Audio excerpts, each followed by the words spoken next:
Hello and welcome to Inside Indiana Business. I'm Gary Dick. We begin this week with an overseas economic development trade mission led by Governor Eric Holcomb to Central Europe and the Middle East, a trip aimed at bringing new investment and jobs back to Indiana.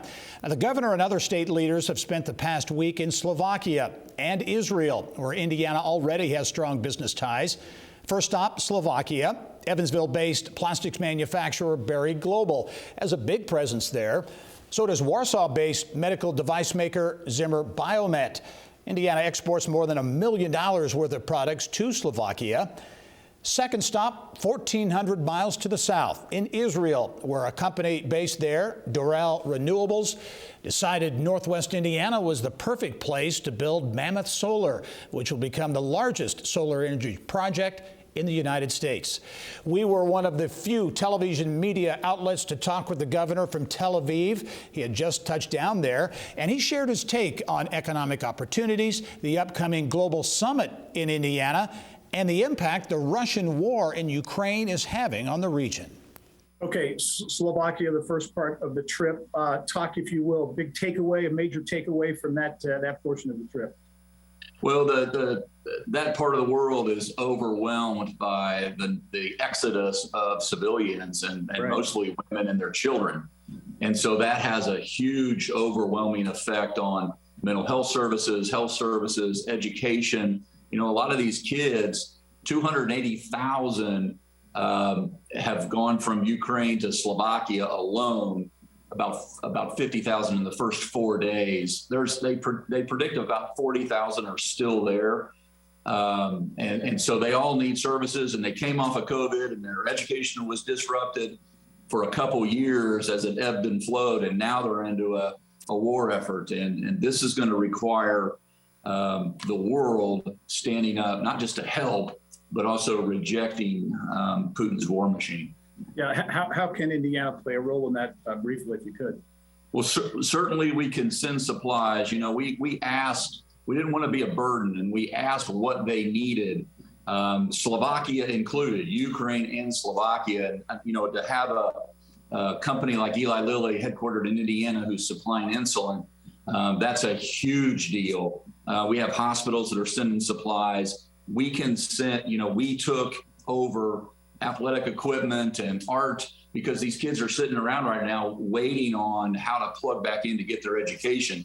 So there are a number of, we've met with NGOs, people in need, Penn, and they're clearly focused on making sure that the neighboring countries have the resources that they need to kind of fill those gaps. And so they are deeply appreciative of everything Hoosiers and Americans at large are doing. Business, economic development, a big piece of this trip, obviously. You are in Israel. I know after this interview, I'm going to go right into a meeting with Doral Group, Doral Energy, which a company, an Israeli-based company, putting together one of the largest solar projects in the entire country in Northwest Indiana. Yeah, here we are again. I just had met with Dory, the CEO of the company, and not too long ago, before they made their announcement here in Jaffa. And it's great to be back. This is, you know, Israel is kind of a second home, if you will, to whether you've been here or not, to millions of people around the world. And it's starting to feel like a second home to me too, just because of the friendships and the partnerships and the investment that Indiana's making over here and they are making in our state. And where we really align is this is an innovation nation. They're known as a startup nation where small businesses grow into organizations that make a huge impact on bettering lives around the world, not just in Israel. And for us to partner on the largest solar farm in America to date, this is pretty special because it shows that we're a leader in that renewable energy transition. But yeah, we'll also be talking to folks while we're here about AI and quantum computing and machine learning, robotics, everything that goes into helping a business not just start up, but grow and really have a positive impact on our lives, our communities, and the world at large. So pretty exciting trip next few days ahead. and then we'll be right back home. By the way, everywhere we've gone, we've been talking about the Global Economic Summit, which has really turned into a big deal. This is something that we'll host right before the Indy 500. We're getting a tremendous response. We'll have the attendees, the quality attendees that are going to be there. This is not just theoretical conversations. This is about solutions that are going to help change business and the way we live our lives, taking into account everything that's going on. And you wake up and you wonder what's next, coming off of COVID and Ukraine and Russia's invasion, and we have to be prepared for those things. So these partnerships, critically important. Enhanced relationships certainly being made there on this trip. Can we expect at the end of this trip any announcements, any when it comes to jobs and investment?